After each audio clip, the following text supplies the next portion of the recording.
Hey guys!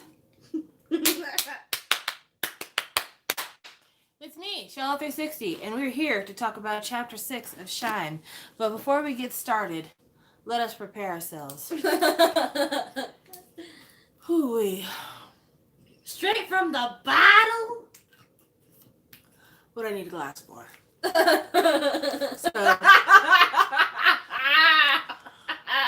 Western Sun, Gulf Coast lime flavored vodka. Good stuff.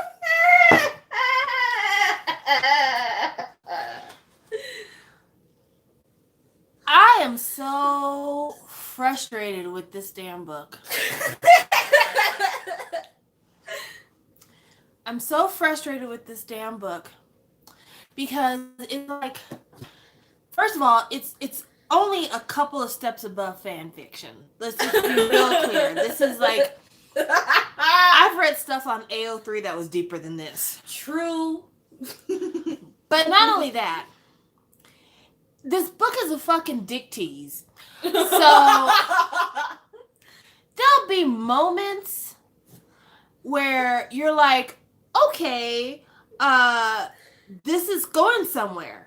This sounds interesting. And then they'll totally quit talking about that bullshit to talk about something else that you don't give a fuck about. Or something that's not even important. And it's just like, guys, can we just stick with the interesting things? Can we stick with those? So, this book, Shine here, Chapter 6. Jessica had the big revelation while she was in school about viral videos. A viral video would be really exciting.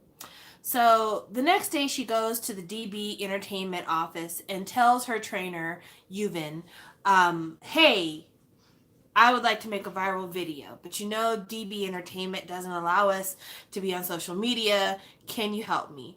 And Yuvin is pissed off at Rachel.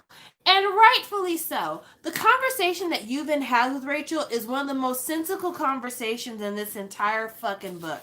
I'm going to read it for you because I think that if you hear this, you're like, okay, somebody who's really real wrote this. It says, Rachel, we all had such high expectations for you. I had such high expectations. Not only did you humiliate yourself, but you humiliated me as well.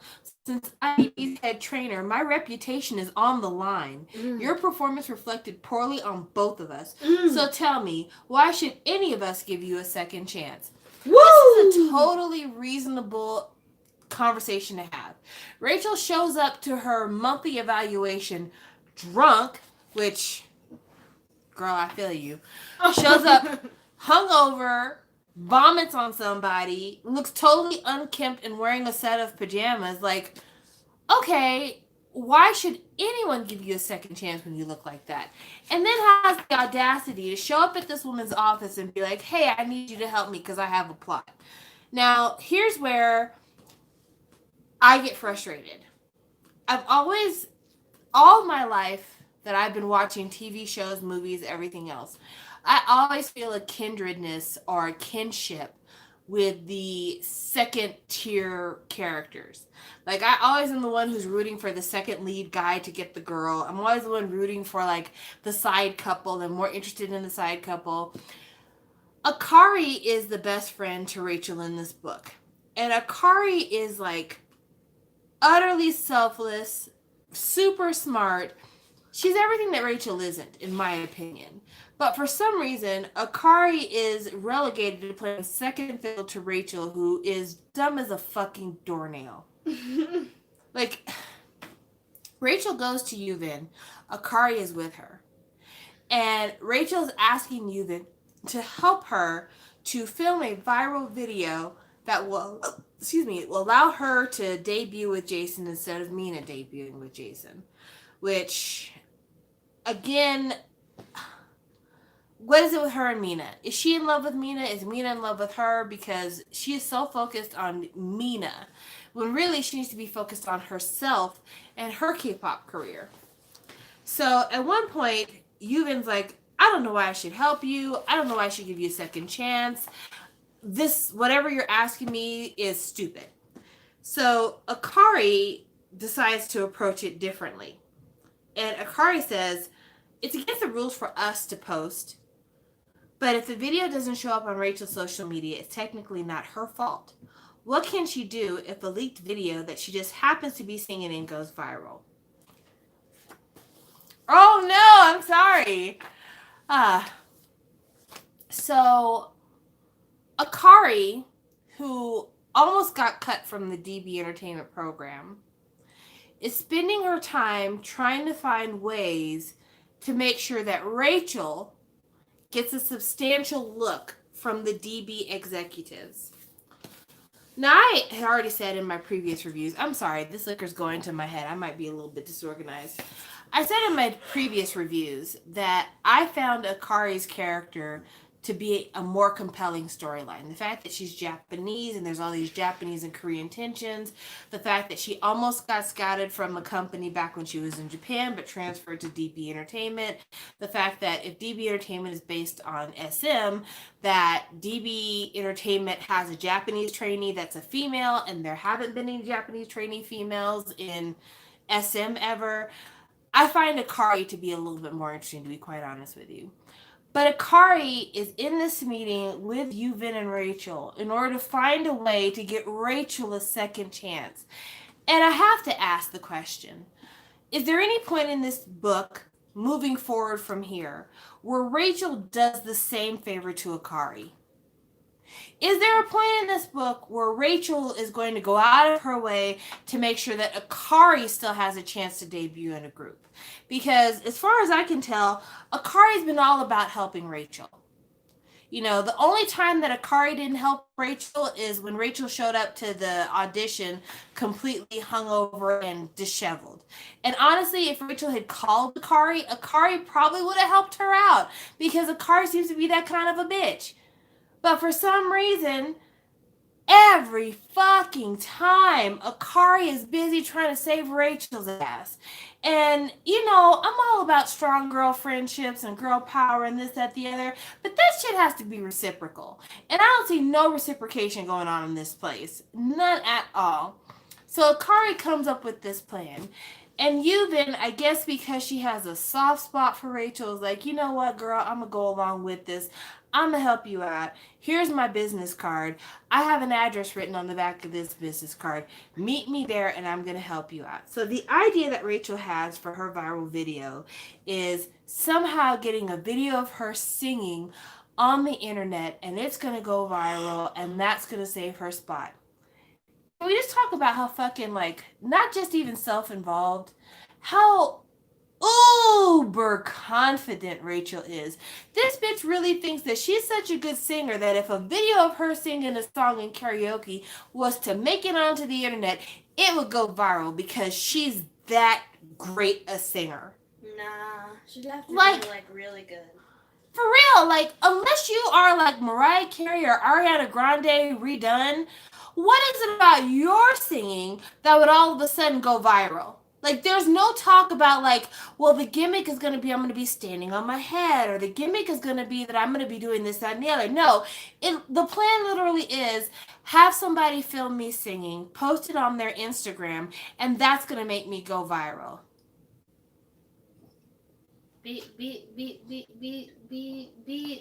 Don't be too generous with the alcohol. I've said many times that this Rachel girl is very telling of Jessica's personality. Jessica Jung. You did it upside down. Do you really feel You're drunk. like you're that good a singer to where people would see a video of you singing and it would just go fucking viral? Who does that happen to? Like, I'm not even being mean to Jessica at this point. I just have to ask the question. Outside of people who change around a song considerably, who in the last few years has gone viral off a video of them singing? Not even rearranging the song, just singing. Their voice is just so angelic they go viral for it. No. Do you know what people They go... get at most like 500,000 views. Do you know what people go viral off of when it comes to singing? Singing bad. Singing bad, or writing their own shit. Not singing karaoke songs. Writing their own shit. People go viral when they take the instrumental off something else and they write their own lyrics and they do something unexpected. Do you know how Rachel prepares for her potential viral moment? By You're tipsy. going through her closet and picking out her cute gray grid print pants and her white cropped turtleneck and a messy bun. That is her preparation for her viral moment. You seem drunk. So she puts on her outfit, and her and Akara are headed downtown to go find this place for her to go to do her karaoke. And they can't find the place because, honestly, this is something that should have been brought up in the book. Korea has really weird address systems. It's not as codified as the United States is. So, you can't just punch an address into the GPS and oh, there it is. It's you kind of have to find it. And apparently they go to this spot to try to find the address. They can't find the address. And then, here's the interesting thing that happens. The Akari, again, the savior of the whole fucking book, Akari sees an actor from a very famous K-drama coming out of a door.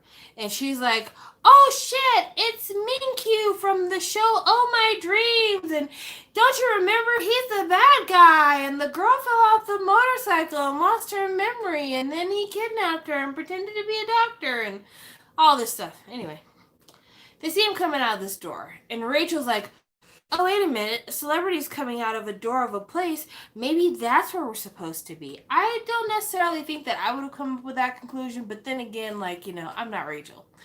So they go to the door where the actor was coming out of, and they realize, ooh, it's a secret speakeasy. Not only is it a secret speakeasy, guys, this place literally should have been the plot of this entire book. I'm so mad at being introduced to this place because I know this place is never going to come up again in the entirety of this fucking book. I can already tell.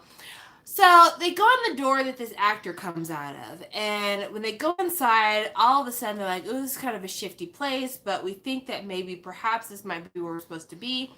They go and move aside a curtain, and all of a sudden they're in this super glamorous French decorated lobby area for this secret club. A secret club that only idols and actors and celebrities are allowed to be at. The fucking alleyway where this club is like a club where people go to eat fucking dick bookie and shit like that. It's not even a really nice neighborhood. Not only that, but Rachel and Akari get into this club super easy. They literally just walk in a fucking door and they're in the club. There's no one checking IDs. There's no security guard being like, hey, do you belong here? Are you supposed to be here? No. They just walk in the fucking door.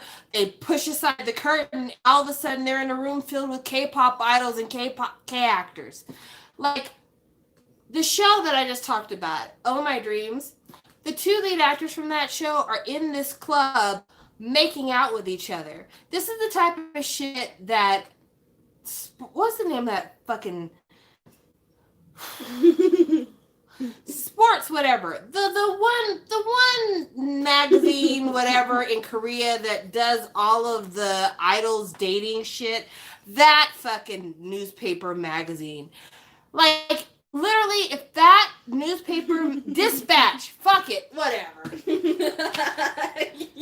If Dispatch knew where that place was, they would fucking pop a boner because it's all idols making out, going on dates, being lovey-dovey, doing all the shit you can't do in public, right?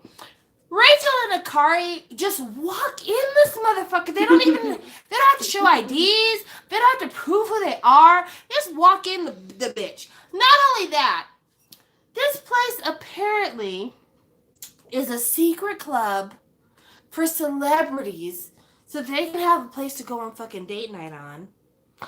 And it was started by the very first K-pop idol girl, Chung Yuna. Here's the kicker. Chung Yuna is the mother of Yuvin, the coach from DB Entertainment.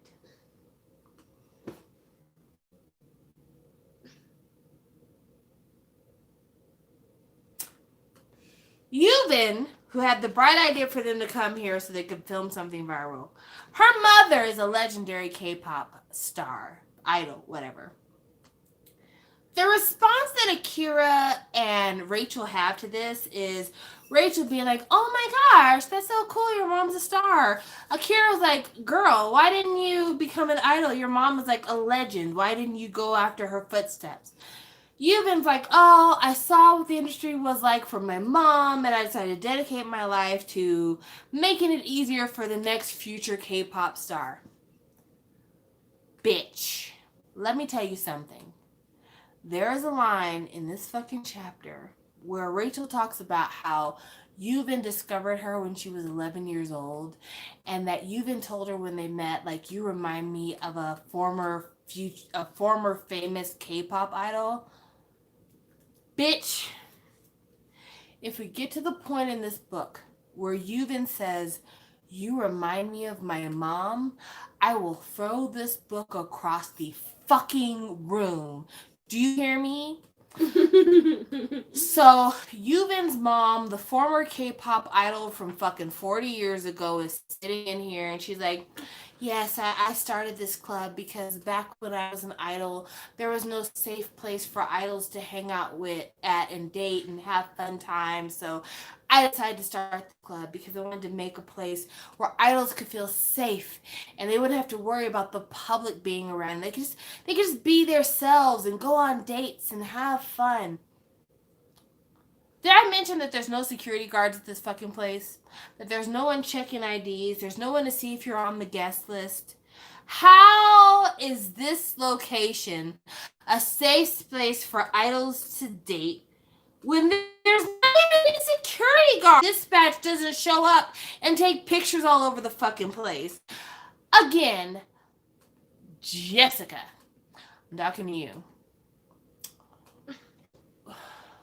Did you even review this book before you let them publish? When you and your ghostwriter were talking about writing this fucking book, did you even review this shit before you went through with it? Like, did you not think about common sense or whatever?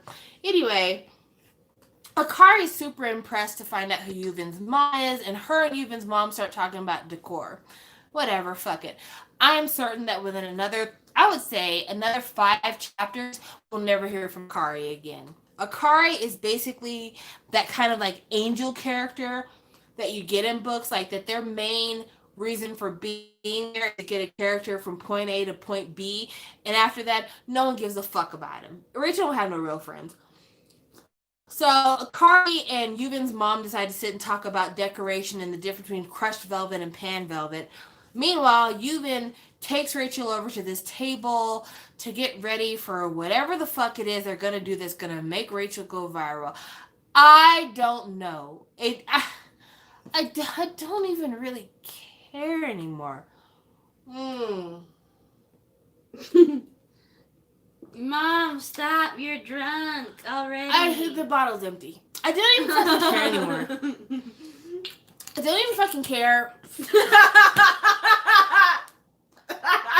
I don't even fucking care what makes Rachel famous anymore. But, of course, we're going back to the meme of clumsy girls get hot guys. Rachel is fucking, I don't know, she's drinking a soda pop, eating a macaroon. I don't know what the fuck she's doing. But she goes to sit at this table, and all of a sudden she, like, I don't know, spills a drink on herself. chokes on a candy cane. What the fuck does she do? Let me look in the book and see what she does. Oh, okay. No, she's sitting at a table and she's flipping a spoon, and the spoon hits her in the nose, and out of nowhere somebody's like, "Ow, that looks like that hurts." Can you guess who the motherfucker is who's like, "Ooh, that looks like that hurts"? It's fucking Jason Lee, fucking savior of the year. Like, y'all. You know what would have been a really cool book? A book that I would have wanted to read? A book about this fucking secret idol hookup club. That is a book I want to read. I want to read all about this secret place that idols go to where nobody else is allowed to go to, and they're allowed to date and do all the things that regular people do without the scrutiny of the paparazzi and everything else. That would be a fun book to read. This is some bullshit, man. It's fucking bullshit.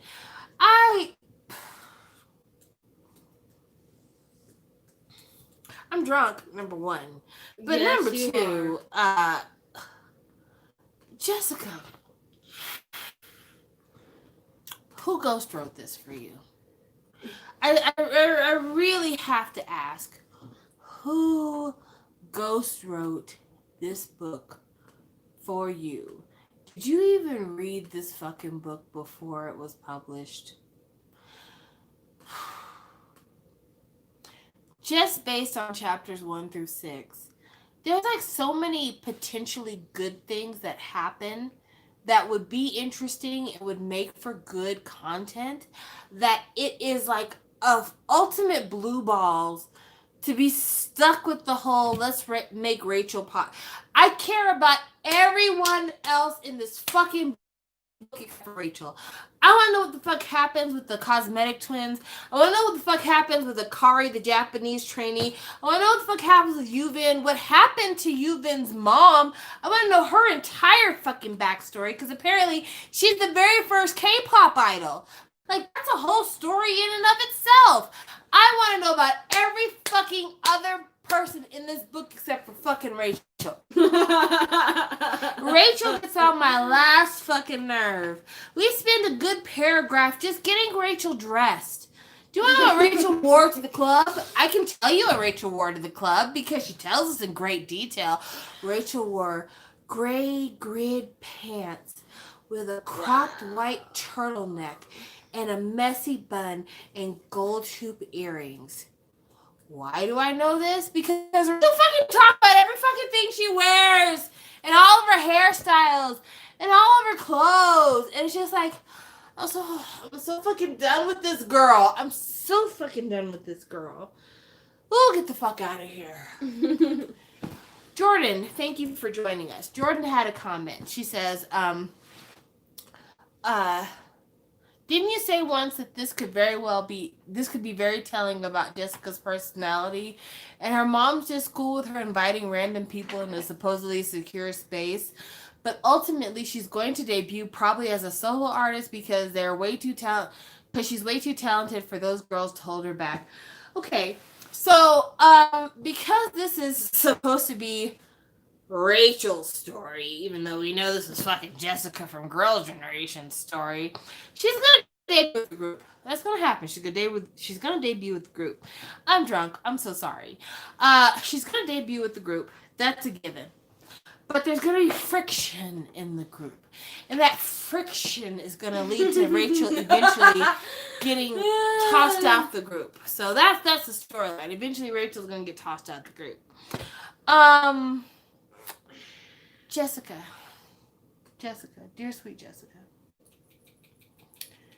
if you wrote this story about you, if this story is supposed to be your avatar, if this story is supposed to be a stand-in for your story, I just want you to know right now, I feel no sympathy for you getting kicked out of Girls' Generation.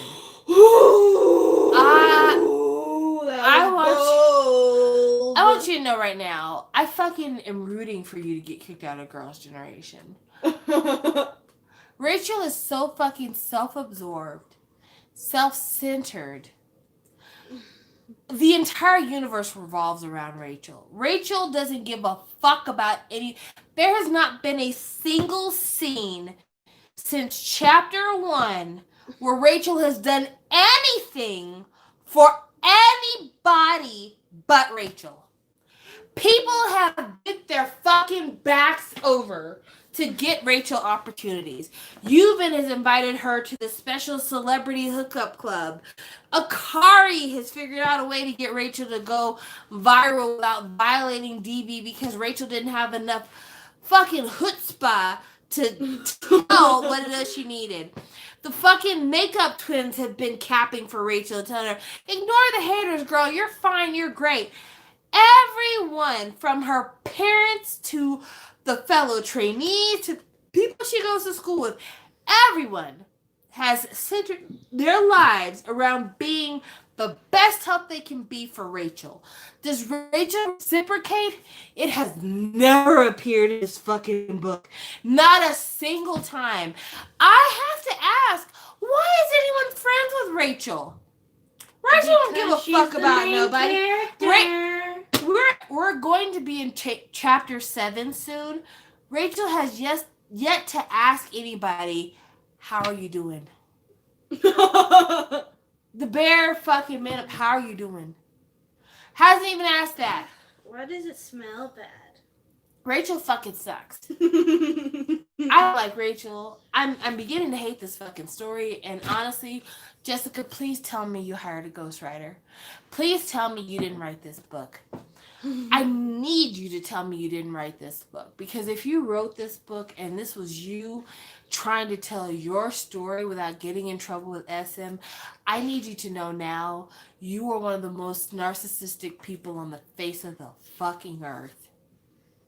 Ooh. And anything bad that has happened to you, I cannot feel sorry for you because I can't help but feel you might have brought it on yourself because you are so fucking narcissistic. Anyway, guys, I am toe the fuck up. I started drinking about 30 minutes ago, and I downed probably about maybe 3 or 4 ounces. No, maybe 6 ounces of like straight up liquor. So I'm now drunk. Like I'm experiencing alcoholic vertigo.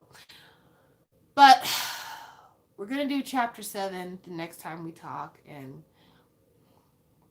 hopefully things will go well. Hopefully there'll be something exciting. I can't promise that because honestly this book is fucking trash. But we'll meet back again and we'll talk about the kind of trash this is. But in the meantime, in between time, thank you guys for watching. Thank you for being a part of the Shine Book Club. And I'm so sorry that our first book club is this fucking book because this book is fucking trash. This book is terrible. This book's terrible. We had almost a whole page of watching Rachel change outfits. She went from a Peter Pan collared shirt to an all denim outfit with high-waisted denim shorts to the gray grid pants, white crop turtleneck, messy bun, bronze gold earrings thing that she's got on now. I'm so sorry. I don't care what you're wearing. Just get to the action. Get to the good stuff. But anyway, thank you for watching. I will talk to y'all later. Bye. You